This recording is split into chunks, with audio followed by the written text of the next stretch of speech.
Սիրելիներս ուզում եմ պատմել երազի և տեսիլքի մասին։ Երազը տեսել եմ անցած տարի ուղիղ մի տարի առաջ, տեսիլքը տեսել եմ 3 գիշեր։ Երազումս տեսնում եմ գիշերային երկնքում, Երևան քաղաքի երկնքում, իհարկե դա վերաբերում է ամբողջ աշխարհին, բայց ես տեսնում եմ Երևանը եւ երկնքում 3 շատ մեծ լուսին, նորմալից շատ մեծ լուսին, 3 լիալուսին, եւ այդ լուսիների մեծությունը եւ այդ խորհրդավորությունը երազումս իմ մոտ վախ է առաջացնում, ու ես այդպես արթնանում եմ վախեցած, ու մտածում եմ, տեսնես ինչ է նշանակում, արթնանում եմ, չեմ կարողանում պառկել, տեղս չեմ գտնում, հասկանում եմ, որ դա մի բան է, որի առաջ ես ինձ անզոր եմ զգում, բայց իմաստը չեմ գտնում ու ավելի եմ վախենում։ Այդպես ես ինքս չկարողացա պատասխան չհասկացա, չգտա, ոչ մի տրամաբանություն չգտա 3 լուսին ինչ է նշանակում, մի խոսքով անցավ ժամանակ եւ ես արդեն վերջի մի քանի օր անդադ սկսել եմ հիշել այդ 3 լուսինների երազը։ 3 նորից հիշում եմ 3 լուսինները, հետո հիշում եմ, որ այս գարնանը 24 թվականի գարնանը ես տեսիլք եմ տեսնում, շատ կարճ, տեսնում եմ ինչպես 3 սպիտակ ձի, ջերմակ ձի ամպերի միջից դուրս են գալիս ու գալիս են դեպի ինձ, շատ մեծ արագությամբ չէ, բայց մի տեսակ կարծես ոգևորված, չեմ կարող բացատրել ինչպես, բայց գալիս էին դեպի ինձ ու երկնքից դուրս եկան ամպերով ու գալիս են դեպի ինձ, կարծես ինչ-որ մի բան բերեն, բայց նրանց վրա ոչինչ չկար։ Այդպես ինչ-որ լուր տպավորությունն է, որ լուր են բերում, ինչ-որ մի բան է լինելու, բայց չհասկացա, բայց զգացողությունս մնացել էր, որի ես պետք է փնտրեմ եւ 3 սպիտակ ձիերի մասին գտնեմ Աստվածաշնչում, բայց չգտա, ճիշտն ասած չգտա եւ հենց ժամանակ առ ժամանակ հիշում էի, մտածում էի, որ ես պարտադիր գտնելու եմ նրանց այդ ինչ ձիեր են, ինչ որտեղ գրված է լինելու, կարծես Սուրբ Հոգին ինձ ասել, որ դրանք Սուրբ գրքում իրենց մասին կգտնես, ու 3 արդեն հիշում եմ անցած տարվա 3 լուսնի երազը, հիշում եմ 3 ձիերի տեսիլքը ու սկսում եմ հենց այդ պահին աղոթել գիշերով, Տեր Հիսուս Քրիստոս, քեզ շատ եմ խնդրում, ինձ ցույց տուր ինչ է նշանակում հատկապես 3 լուսինը երկնքում, խնդրում եմ ինձ ցույց տուր, այդպես աղոթում եմ, խնդրում եմ։ Այդ պահին հենց աղոթքի պահին տեսիլք է գալիս, որը իմ տեսած ամենամեծ, ամենահզոր եւ ազդեցիկ տեսիլքն էր։ Տեսնում եմ ամերիկյան քաղաքներից մեկը, ոնց հասկանում եմ, դա Նյու Յորքն էր։ Տեսնում եմ գիշերային Նյու Յորք ամբողջը լույսերի մեջ։ Եվ կարծես իմացություն է գալիս, ես հասկանում եմ, որ ամեն ինչ սկսվելու է հենց այդտեղից, Ամերիկայից է սկսվելու ամեն ինչ, ու ես Ամերիկայի հետ կապված վերջերս շատ եմ սկսել փոքրիկ տեսիլքներ ունենալ, որոնք մասին չեմ բարձրաձայնում։ Ամեն դեպքում տեսիլքումս ես կարծես հասկանամ, որ դա Նյու Յորքն է կամ ամերիկյան ուրիշ մեծ քաղաք, հասկանում եմ, որ ամեն ինչ սկսվում է այդտեղից, ու հենց այդ պահին ես տեսնում եմ ինչպես Նյու Յորքը մտնեց, կամ եթե Նյու Յորքը չի ուրիշ մեծ քաղաք Ամերիկայի, բայց հաստատ Ամերիկան է, մտնեց եւ կարծես շուռ եկավ այդ քաղաքը մթի մեջ։ Ու դրանից հետո ես տեսնում կարծես երկրագնդի վրա ինչ կա, շուռ է գալիս, քանդվում է։ Ու հենց այդ պահին տեսնում եմ երկրագնդի վրա ինչ որ տեղից շատ մեծ դռներ են բացվում, բայց դրանք դռներ չեն, ուղղակի մեծ դռների պես տարածություն է բացվում։ Ու ես տեսիլքում հասկանում եմ, որ կարծես դժոխքը բացվեց երկրի վրա եւ այդ դժոխքի միջից դուրս են գալիս կրակներ, ծուխ, մուր, եւ դա այնքան հզոր պայթյունի նման է, որ ուժ ունի իր մեջ, որը որ կարծես իր առաջ ինչ կա, հետ է հրում մեծ թափով։ Ու ես տեսնում եմ, որ երբ այդ դռները բացվեցին, առաջին հարվածը գալիս է եկեղեցականների, քահանաների, տերհայրերի վրա։ Այդ ալիքը, այդ կրակի ուժի, այդ ալիքը մոխիրով, ծխով լցված, նրանց է հարվածում, նրանք այնքան շատ էին այդտեղ հավաքված եւ այդ ամբողջ հզոր ալիքը խփում է բոլոր այդ հոգեվորականներին։ Ես տեսնում եմ հոգեվորականներին, հայեր, ռուսներ, կաթոլիկ, ուղղափառ, առաքելական, տեսնում եմ բոլորին, բոլոր եկեղեցիների ներկայացուցիչներին եմ ես տեսնում, տերհայրերին իհարկե միայն նկատի ունեմ, տերհայրերին եմ տեսնում, իրենց հագուստներից հասկանում եմ ովքեր որ կաթոլիկ են, ուղղափառ են, առաքելական են, հասկանում եմ նրանց հագուստներից եւ հասկանում եմ այդ ընթացքում, որ նրանցից որոշները, դա ես հասկանում եմ, որ մեծագույն պատերազմ է սկսում, հոգևոր մեծագույն պատերազմ, որ չարը դուրս է եկել երկրի վրա եւ առաջին հարվածը հասավ հոգևորականներին եւ հասկանում եմ, որ դա պատերազմ է նրանց միջև չարի ու բարու, բայց խոսքերով չեմ կարող փոխանցել ինչ վախենալի էր, որովհետև երբ որ ես տեսիլքը տեսել էի, ես դողում էի, լացում էի, ես չէի կարողանում պատմել։ Ես հասկանում եմ այդ ընթացքում, որ այդ հոգևորականներից ոմանք լույսի կողմից չէին, այսպես ասած։ Իսկ մյուսները հենց հարվածի տակ էին, այդ չարի ալիքի հարվածի տակ էին, չարի ողջ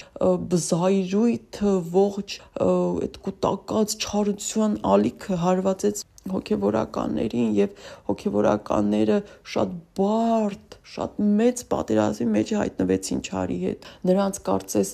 Նրանք ովքեր ճշմարիտ էին, իրոք քրիստոնյա, իրոք Հիսուսի ծառաներն էին, մեծ ալիքը, այդ չարի զայրույթը, որ կործանարար էր, չէր կարողանում նրանց գցել գետնին, բայց շատ դժվար էր այդ հոգևորականների համար։ Հետո դրանից հետո ես արդեն տեսնում եմ հոգևորական շատ կարևոր մարդ, այսինքն պատկերացրեք եպիսկոպոս, arczepiskopos, ինչ որ մեկը նման, ինչ որ հոգևորական շատ բարձր դիրքի մարդ պիտի մահանա, հոգևոր հայր պետք է մահանա եւ նա այնքան կարևոր է, որ նրա մահը սգում էր ողջ աշխարհը։ Ես տեսնում եմ կարծես ինչ որ մի հրապարակ, դա տեսիլքում ինձ թվում էր կարծես պետք է Վատիկանում լինի, հրապարակ լինի, միգուցե դա զգացողություն էր, բայց այդ զգացողությունը մնաց, որ այդպիսի ինչ որ մի տեղ էր եւ նրան, եթե այդտեղ չէր, ուրեմն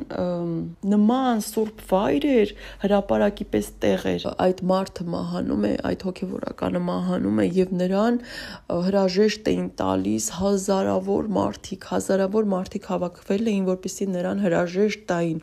եւ ես հասկանում եմ այդ ժամանակ, ես տեսնում եմ, որ Հռոմի պապներն են նրա կողքը այդ արարողությունն էր տեղի ունենում եւ Հռոմի պապիներն եմ տեսնում, որ հենց նրա կողքն է կանգնած։ Ես հասկանում եմ, տեսիլքում ինձ ասվում է, որ այդ մարդը պետք է մահանա եւ այդ մահանալուց հետո արդեն ամեն ինչ ավելի է խառնվում, ավելի վատ ու սկսվում է հզոր պատերազմ աշխարհի վրա, հոգևոր պատերազմ, որը որ արդեն անտեսանելի դաշտում չէ միայն, նաև տեսանելի է, այսինքն պատերազմը հոգևոր միշտ կա, հիմա էլ չարի ու բարու միջև, բայց դա արդեն մարդկանց համար շատ տեսանելի է դառնում, երբ այդ մարդը կմահանա, կսկսվի ամենավատը աշխարհի վրա, այդ մահից հետո կամ մահից սկսած ամենավատը, որ պիտի լինի, սկսվելու է այդ ժամանակ։ Ու ես նորից այդ ընթացքում տեսնում եմ բոլոր հոգևորականներին, ովքեր այդ պատերազմի մեջ են, ովքեր պայքարում են։ Ես տեսնում եմ ռուսական, հայկական, ռուս, հայ, կաթոլիկ, տարբեր, ես տեսնում եմ նրանց հագուստներից եմ ճանաչում նաև նրանց, որոշները դեմքերով տեսնում եմ, ուղղակի հասկանում եմ ինչ ազգ են, ոչ թե ով է կոնկրետ, այլ ինչ ազգ է։ Եվ այլն, ես նորից տեսնում եմ այդ ամենը ու հենց այդ պահին ես տեսնում եմ ինչպես է 2 թե 3 անգամ տեսնում եմ, որ ձիու վրա, սպիտակ ձիու վրա Տեր Հիսուսն է գալիս, նա երկնքում չէ կարծես, նա երկրի վրա է իջել, բայց պես միշտ բոլոր տեսիլքներում է, ոտքերը երբեք չեն դիպչում երկրին, բայց դու հասկանում ես, որ նա երկրի վրա է, նա ձիու վրա գալիս է, բայց դրանից հետո տեսնում եմ 3-րդ կամ 4-րդ ձին եմ տեսնում, որ գալիս է, բայց էլի մի տեսակ բացեր գույնը միևնույն է, կարող եք ասել, որ չարը չի կարող բաց գույնի վրա լինել, ես չգիտեմ, բայց ես տեսնում եմ, որ բաց գույնի ինչ որ ձի է, որի վրա արդեն գալիս է չարը։ Իմ մոտ հետո արդեն որ հիշում եմ, հիմա էլ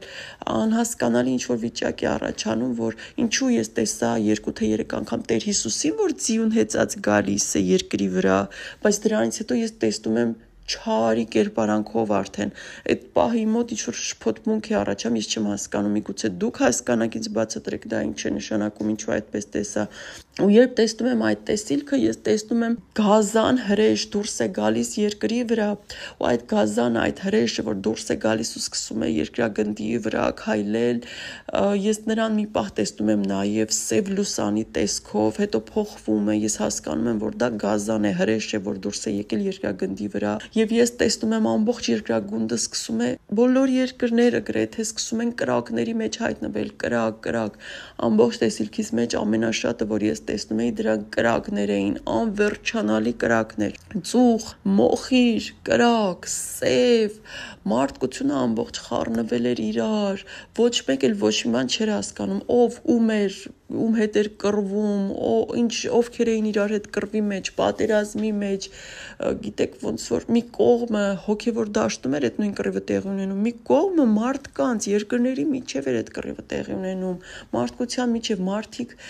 կարծես գիտեք տեստպարություն բոլորը ուղղակի իրար վնասում էին, իրար սպանում էին, իրար ոչնչացնում էին։ Իրականում ես հիմա պատմում եմ, բայց իրականում երբ որ ես տեսնում էի ու երբ որ ես արդեն տեսիլքը ավարտվեց, ես դողում էի, ես իրոք դողում էի, որովհետև ես վախեցել էի, որովհետև ես գիտակցում էի, որ այդ ամենը արդեն սկսված է կամ սկսվում է եւ մենք դա է սպասվում։ Ես տեսնում էի մոտակա տարիներին ինչ է կատարվելու երկրագնդի վրա, բայց ես ամբողջը չեմ կարողանում ոչ հիշել, ոչ պատմել։ Դրանից հետո ես տեսնում եմ որ այդ ընթացքը, երբ որ այդ ամեն չարն է երկրի վրա տիրում, ես տեսնում եմ ինչպես է Տեր Հիսուս Քրիստոսը երկրի վրա, բայց ես տեսնում եմ նրան, որ նա երկրի վրա քայլում է, սպիտակ անապատներ են, շատ մեծ սպիտակ անապատներ են, Տեր Հիսուս Քրիստոսը քայլում է երկրագնդի վրայով այդ անապատների միջով մենակ, ոչ թե միայնակ էր նա, այլ մենակ, նրա դեմքից ես տեսնում էի ուժ, հզորություն, բայց պատրաստ էր նա այդ ամենին պատրաստ էր եւ նա շատ ինչպես է մարդը չէ որ տրամադրված գնում է կռվի կամ ինչ որ մի բան դուրս է գալիս հակառակորդի դեմ կամ չգիտեմ ոնց բացատրեմ դեմքից մարդու ինչ պատրաստակամություն ես զգում եւ զգում ես որ նա գիտեր այդ ամենին նախապես գիտեր եւ պատրաստ էր այդ կեցվածքով Տեր Հիսուսը քայլում էր ես տեսնում էի նա քայլում էր սպիտակ անապատների միջով եւ ես տեսնում էի նրա այդ վճռական քայլվածքը, կեցվածքը, հայացքը ու ես տեսիլքում հասկանում էի, որ ոչ ոք, ոչ մի սուրբ մարդ, ոչ ոք չի կարող մոտենալ Տեր Հիսուս Քրիստոսին։ Եվ ես տեսիլքից հետո, երբ արդեն հասկանում էի ինչ էի տեսնում, ես հասկանում եմ, որ այդ ժամանակ Տեր Հիսուս Քրիստոսի ոգին, նրա ներկայությունն է լինելու երկրագնդի վրա։ Մենք չենք տեսնելու միգուցե, չենք իմանալու, բայց այդ ամենաթեժ ժամանակներին Տեր Հիսուս Քրիստոսի ներկայությունը լինելու է երկրագնդի վրա, որովհետև ես տեսնում եմ ինչպես էր նա քայլում երկրագնդի վրայով։ Ես 2 թե 3 անգամ տեսա ինչպես նա սպիտակ ձիով եկավ, բայց անապատով քայլելը ավելի այսպես ազդեցիկ էր իմ համար, նրա այդ չեմ կարող բացատրել նրա կեցվածքը, նրա քայլվածքը, նրա վճռականությունը, նրա ուժը եւ նա մենակով էր քայլում, նա գիտեր, նա ամեն ինչին պատրաստ էր եւ չեմ կարող խոսքերով բացատրել ու այդ երբ տեսա Տեր Հիսուս Քրիստոսին ինչպես էր նա անցնում այդ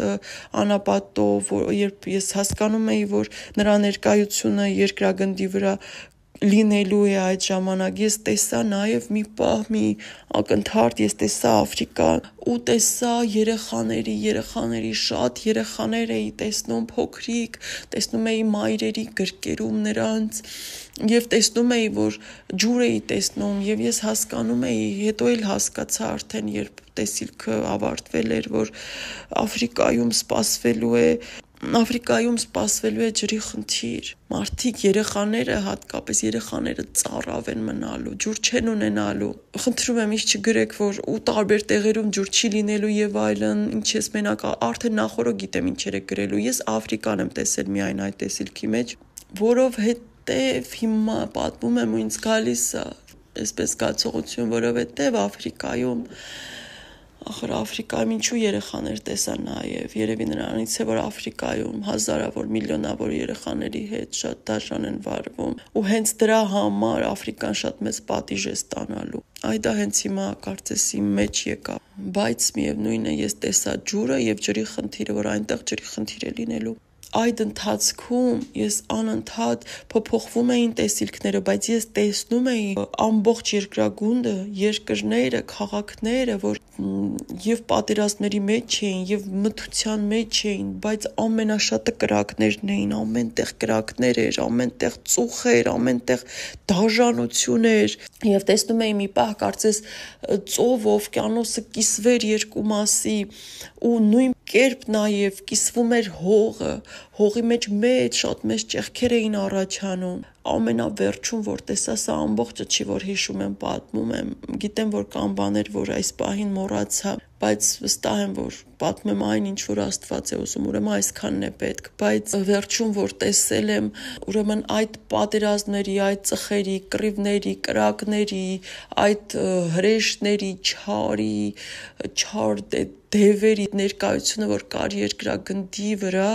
ու ինչ որ տեղի էր ունենում, այդ ամենի միջից ես վերջում տեսնում եմ, այդ ամենի մեջ ես տեսնում եմ կամուրջ, որը որ պատրաստված է լինում փայտերից եւ պարանից, երևի կպատկերացնեք ձեռքով, որ մարդիկ սարքում են, ճոճվող կամուրջներ են, չէ, փայտեր են ու պարաներով ամրացված, ես տեսնում եմ, որ մի լեռից մյուս լեռը գնում է այդպիսի պարան օդի միջով, ու տեսնում եմ ինչպես է հարսիկ, դե բնական է, պարզ է, որ դա եկեղեցին է, հարսիկը կարծես վերջին ուժերով ինչքան հնարավոր է, որ նա վազում է այդ կամուրջի վրայով, որպեսզի հասցնի, ու ես հասկանում եմ, որ հիմա կամուրջը պոկվելու է, ու ես տեսնում եմ ձախ կողմից մարդիկ են կռվում, երկրներ են կռվում, աջ կողմից չարի այդ կրակներն են, չարի կռիվն է, դևերն են, ու կամուրջը անցնում է այդ ամենի մեջ տեղով, մի լեռից մյուսը, ու ես տեսնում եմ, որ հարսիկը ուժերը հավաքած վազում է, ու ես արդեն տեսիլքի մեջ հասկանում եմ, որ հարսիկը գնում է դեպի Հիսուսը, ու այն պահին, որ հարսիկը արդեն կարծես ոտքերը բարձրանում է դեպի երկինք, ես տեսնում եմ, չեմ տեսնում նրան, որ նա բարձրացավ երկինք, բայց այդ պահը նա կարծես պոկվում է, բարձրանում է դեպի երկինք կամուրջի վրայից, ու կամուրջը հասկանում եմ, որ արդեն կտրվում է, այսինքն ես հենց տեսիլքում հասկանում եմ, որ հարսիկը հասցրեց, որովհետև կամուրջը պետք է կտրվեր ու ընկներ այդ ամենի մեջ, այդ ամբողջ վատի մեջ, ու ես արդեն սթափվում եմ, տեսիլքն ավարտվում է, ես աչքերս բացում եմ, այդպես ովքեր որ կհավատան, կընդունեն, դա ձեր համար է այս ամենը, ովքեր չեն հավատա, չեն ընդունի, ուրեմն ձեր համար էլ այդ չընդունելն է եւ չհավատալը։ Մենք ենք ընտրում, արթնանանք թե ոչ, սթափվենք թե ոչ։